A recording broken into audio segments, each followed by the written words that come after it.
नमस्कार, मैं हूं आपके साथ अंकिता पाल। बुलेटिन की शुरुआत करते हैं। हिमाचल प्रदेश में आर्थिक संकट को लेकर बवाल मचा हुआ है। कर्मचारियों को वेतन और पेंशनरों को पेंशन नहीं मिली है। मामला आज विधानसभा सदन में पॉइंट ऑफ ऑर्डर के तहत विपक्ष के नेता जयराम ठाकुर ने उठाया और कहा कि हिमाचल प्रदेश में आर्थिक आपातकाल जैसे हालात पैदा हो गए हैं, जिसको लेकर कांग्रेस सरकार और कांग्रेस की गलतियां सीधे तौर पर जिम्मेदार है। सरकार इसको लेकर स्थिति स्पष्ट करे। वहीं मुख्यमंत्री सुखविंदर सिंह सुक्खू ने भी कहा कि हिमाचल प्रदेश में आर्थिक संकट नहीं है। वित्तीय सुधारों, अनुशासन के लिए कर्मचारियों की सैलरी रोकी गई है। साथ ही कर्मचारियों को सैलरी 5 तारीख और पेंशन 10 तारीख को मिलेगी और अगले महीने से इसे 1 तारीख को देने की कोशिश करेंगे। दरअसल सीएम के बयान में अपने आप ही विरोधाभास दिख रहा है। एक तरफ सीएम 3 करोड़ हर महीने बचाने की बात कर रहे हैं, तो दूसरी तरफ कह रहे हैं कि अगले महीने से वेतन 1 तारीख को देंगे। अब सवाल यह भी है कि अगर इस महीने सैलरी के लिए पैसे नहीं हैं, तो अगले महीने पैसे कहां से आएंगे। मुख्यमंत्री ने यह भी माना कि चुनावों के वक्त राजनीतिक दल सत्ता के लिए फ्री बिल की घोषणा भी करते हैं, जो कि प्रदेश के हित में नहीं होती और इस तरह के आर्थिक हालात पैदा हो जाते हैं।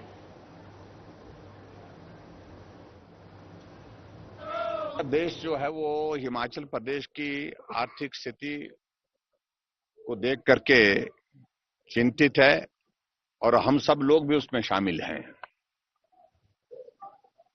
मैं हैरान हो रहा हूं मुख्यमंत्री के बार बार इस तरह के वक्तव्य से। सुबह कहते हैं कि प्रदेश बहुत गंभीर आर्थिक संकट के दौर में से गुजर रहा है और शाम को कहते हैं कि आर्थिक संकट है नहीं, हम जो है हिमाचल प्रदेश में फाइनेंशियल डिसिप्लिन की बात कर रहे हैं। लेकिन आज मैंने on A point of order जब अध्यक्ष महोदय जी से पूछा कि हमने नियम 67 के अंतर्गत स्थगन प्रस्ताव दिया था विधानसभा के अंदर, क्योंकि कर्मचारियों को सैलरी नहीं मिली, कर्मचारियों के अलावा पेंशनर्स को पेंशन नहीं मिली।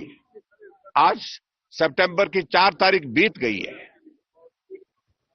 इस पर मुख्यमंत्री जवाब देने के लिए खड़े हुए। पहले कहने लगे मैं जवाब देना चाह रहा हूं और बाद में कह रहे हैं कि मैं स्टेटमेंट दे रहा हूं। हैरानी इस बात को लेकर के है कि 2 वर्ष का कार्यकाल हिमाचल प्रदेश में कांग्रेस पार्टी की सरकार का होने जा रहा है। अभी भी जो भी जहां इनकी विफलता होती है, नाकामयाबी होती है, वहां दोष पूर्व सरकार को दिया जाता है और केंद्र सरकार को दिया जाता है। 11 दिसंबर 2022 को जब हमारी सरकार बनी थी, प्रदेश की आर्थिक हालत ठीक नहीं थी। प्रदेश आर्थिक संकट के दौर से गुजर रहा था और इस आर्थिक संकट का मुख्य कारण भारतीय जनता पार्टी द्वारा चुनावों से पहले जो फ्री वीज बांट दी गई, ये उनका मुख्य कारण था। और इसके पीछे जब सभी के बिजली बिल माफ कर दिए गए और प्रत्येक परिवार को 125 यूनिट मुफ्त में बिजली प्रदान कर दी गई 1 मीटर पर, तो अगर किसी परिवार के 4 सदस्य थे तो 4 मीटर पर 600 यूनिट बिजली फ्री उस परिवार को मिलती रही। किसी प्रकार से कोई सोच नहीं की गई। चुनावी वर्ष था, फटाफट प्रदेश के खजाने को लुटाने का दायित्व पिछली भारतीय जनता पार्टी की जयराम सरकार ने किया। फिर पानी के बिल सारे माफ कर दिए गए और जो बड़े होटल थे उन्हें 1 रुपया सब्सिडी प्रति यूनिट बिजली के हिसाब से दी। हिमाचल विधानसभा के मानसून सत्र के 7वें दिन प्रदेश में उद्योगों के पलायन के मुद्दे पर सदन गरमाया हुआ है और पूर्व उद्योग मंत्री और बीजेपी विधायक विक्रम ठाकुर ने सदन में हिमाचल में उद्योगों के पलायन से जुड़ा सवाल उठाया।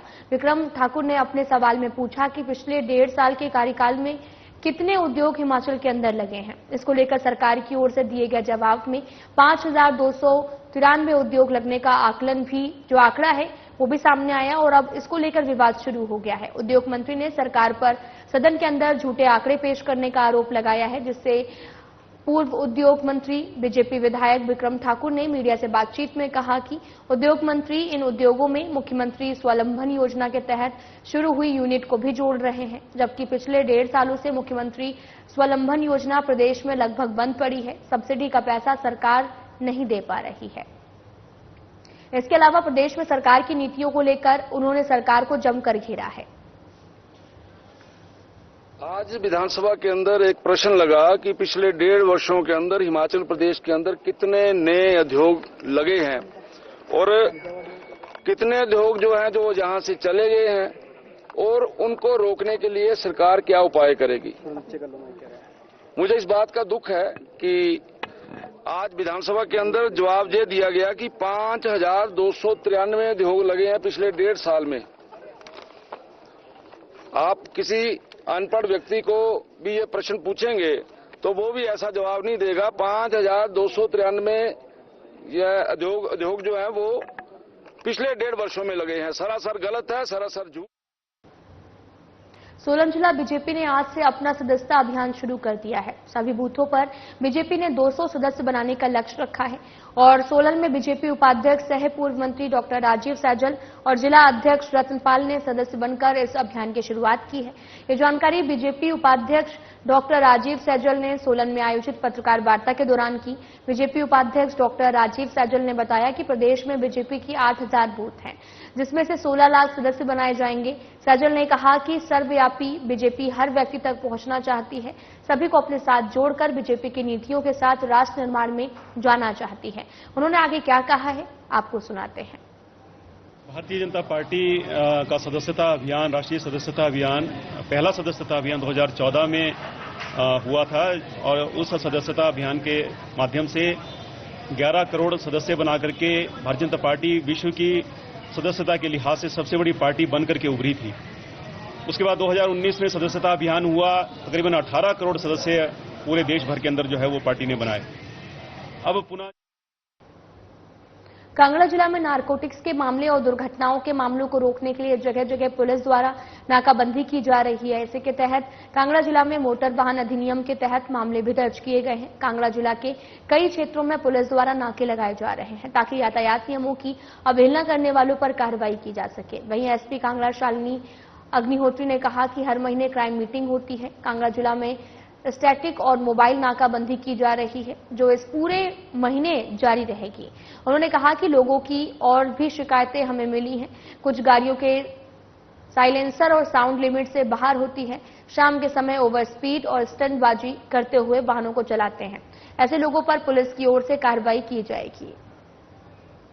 जो हर मंथ की हम क्राइम रिव्यू मीटिंग लेते हैं, तो उसमें इस मंथ हमने जो है नारकोटिक्स और एक्सीडेंट के जो केसेस हैं उनकी रोकथाम के लिए शेड्यूल कुछ बनाया है, जिसके तहत जगह जगह जो है पुलिस नाकाबंदी की जा रही है ताकि जो मोटर व्हीकल एक्ट के तहत जो वायलेशंस आती है उनको हम पकड़ पाएं और साथ में जो कॉन्ट्राबैंड।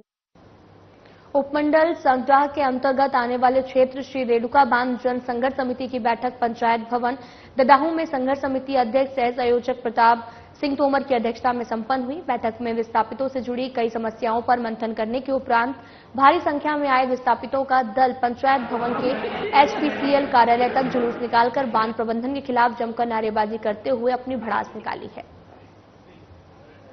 इनका जवाब ये था कि ये विस्थापितों की एक पहचान है, तो 1362 जो परिवार हैं, क्या वो अपने आप को सुनिश्चित कर पाएं कि इन कार्डों को लेकर वो गले में टांग कर घूमें या यही कार्ड उन्हें रोटी खिलाएंगे।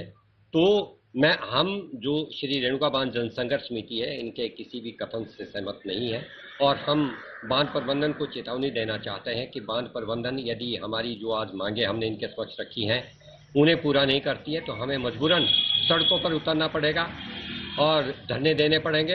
हो सकता है कि ये धरने हमें जिला मुख्यालय पर भी देने पड़े और शिमला तक भी हमें जाना पड़े अपनी आवाज को लेकर। तो इसके लिए हम बार बार कह रहे हैं बांध प्रबंधन से कि आप हमारी जो विशेष मांगे है, जो हमारी पुनर्स्थापन की है, से जो बातचीत हुई है बहुत ही अच्छी तरीके से बातचीत हुई है और हम लगातार पिछले 1.5 साल से मैं इस ऑफिस में हूँ, तो मैंने अपने पूरे अफसरान के साथ मिलकर कोशिश की है कि आपकी जो डिमांड्स हैं वो पूरी की जाएं और इसी की कड़ी में हमने 1362 प्रोजेक्ट अफेक्टेड फैमिलियां डिक्लेयर करवाई, 95 हाउसलेस फैमिलियां भी डिक्लेयर हुई। बहुत ही हर्ष का दिन है कि हर वर्ष हर महीने की भांति इस महीने भी जो विस्थापित लोग हैं वो अपनी मांगों को लेकर इस कार्यालय में पहुंचे हैं। परंतु बड़े दुख के साथ ये कहना पड़ता है कि हर बार यहाँ पर आश्वासन ही मिलते हैं और आज तक कोई भी मांगे पूरी नहीं हो पा रही है, जबकि बांध प्रबंधन की एक मौलिक नैतिक जिम्मेवारी बनती है कि जो प्रदेश में मानसून के दस्तक के साथ ही इसकी रफ्तार धीमी पड़ गई है और इस सीजन के दौरान पूरे प्रदेश में 22% कम बारिश हुई है। राजधानी सहित पूरे प्रदेश में सितंबर महीने में सामान्य बारिश दर्ज की गई। प्रदेश के इस मानसून सीजन के दौरान कुछ क्षेत्रों में जमकर बारिश हुई। प्रदेश में 1000 करोड़ से अधिक का नुकसान हुआ। आने वाले दिनों में 3 जिलों को छोड़कर अन्य जिलों में मानसून की रफ्तार में कमी आएगी। मौसम विज्ञान केंद्र के निदेशक कुलदीप श्रीवास्तव ने कहा कि आने वाले 4 दिनों में 3 जिलों को छोड़कर बारिश की रफ्तार में कमी आने की संभावना है। मौसम विभाग द्वारा येलो अलर्ट भी जारी किया गया है।